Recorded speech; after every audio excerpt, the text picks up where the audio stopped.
Mga minamahal, tayo ay dadako sa pagtatalaga sa lugar na ito. Ang Ecclesiastes 3 ay nagsasabi mayroong kapanahunan sa bawat bagay sa silong ng araw. Kapanahunan ng paghahagis ng bato, panahon ng pagtitipon ng bato, panahon ng pagtatanim at panahon ng pag-aani, panahon ng kapanganakan at panahon ng kamatayan. Narito ang katotohanan na ang panahon ng kamatayan ay sumapit. Ganun pa man, ay ating kilalanin sa Diyos ang kanyang mga panahon na ibinigay sa ating ina ng tahanan, si Sergina, na siya ay naging gabay ng kanyang sambahayan. Siya ay naging katulungan ng lipunan. Mabuti na meron siyang nagawa sa silong ng araw ayon sa katalagahan na ibinigay sa kanya ng ating Diyos. At sa bahaging ganito, mga kapatid, ay ating alalahanin na ang Diyos man ay nawalan ng kanyang bugtong na anak. At siya'y nagkaroon din ng kalungkutan. Ang maitim na ulap doon sa Kalbaryo sa panahon ng pagkabayubay ng kanyang bugtong na anak ay nangangahulugan ng kanyang kalungkutan at kalumbayan na hindi niya ninais na makita ang sakripisyo ng kaniyang anak. Kung kaya't siya meron ding damdamin ng nawalan. Naunawa ng ating Diyos Ama sa kalangitan ang karanasan ng kamatayan, ang pagkawala ng kanyang iniibig at pinamahal sa buhay. Kung kaya't ang kanyang kaganapan ng kalooban ay nasa sino pa man. Sa pagkakataong ito, tayo po ay magtatalaga sa dalawang uri ng pagtatalaga. Una, ang pagtatalaga ng sambahayan ni Sister Gina sa kamay ng Panginoon, na siyang aangkin at gagabay at siya magiging tanglaw na panibago.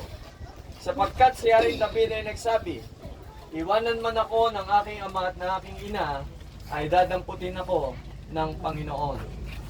Ang ikalawa ay ang pagtatalaga ng kanyang labi sa lugar na ito, na naway panunghan ng Diyos na may kahabagan na sa pagdating ng ating Diyos na Panginoong Hesus sa ikalawa ay magmana ng buhay na walang hanggan. Tayo po ay kikilala ng mga salita ng Diyos sa pagtatalaga.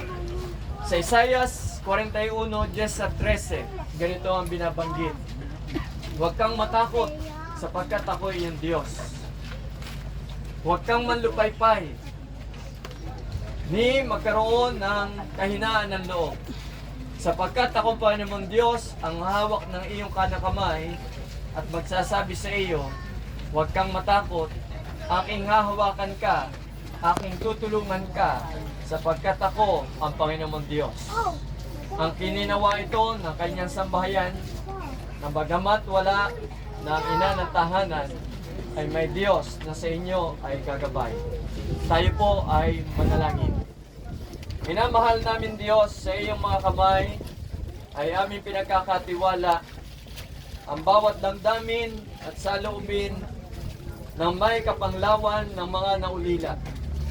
At sa iyo, O Diyos, ang kanyang sambahayan ay aming itinatalaga. Ikaw ang siyang kukup at siyang aagapay sa bawat buhay na ipinagkaloob mo sa kanila. Ikaw ang kanilang magiging kalakasan, ikaw ang kanilang magiging katibayan, ikaw ang magiging kanilang kaalaman, at ikaw, O Diyos, ang tutugon sa kanilang mga kasapatan.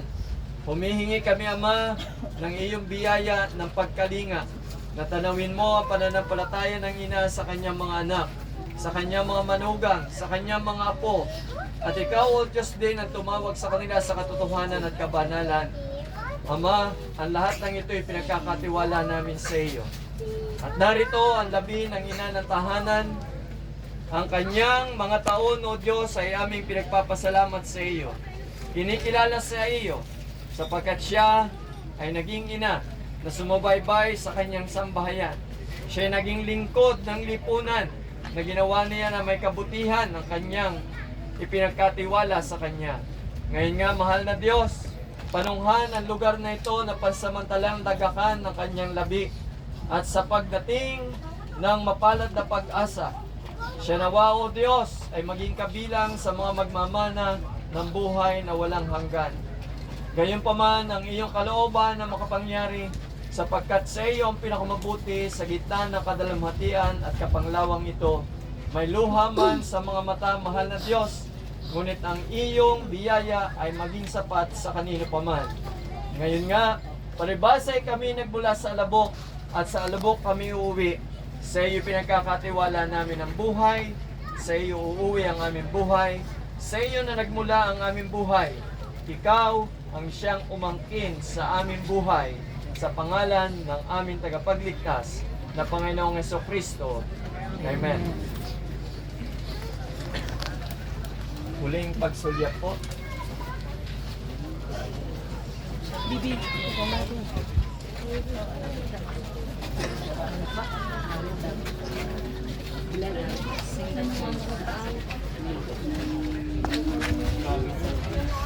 Sing the wondrous love of Jesus, sing His mercy and His grace.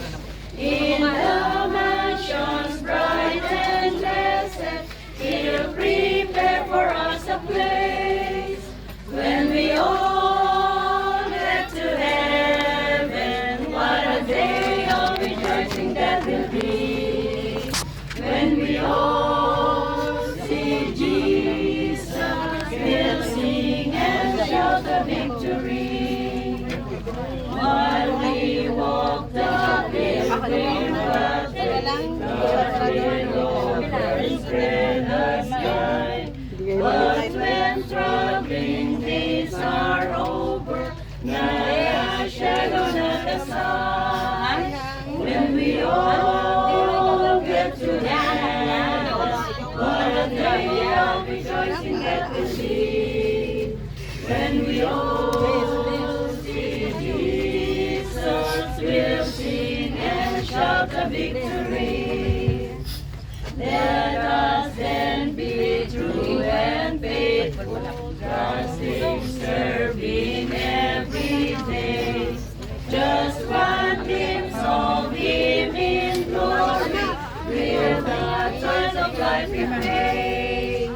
When we all get to heaven, what a day of rejoicing that will be.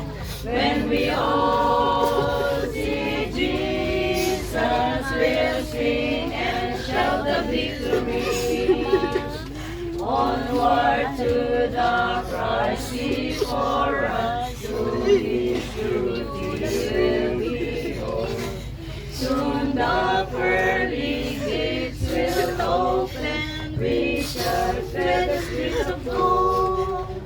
When we all get to heaven, what a day of rejoicing that will be. When we all see Jesus, we'll sing and shout the victory.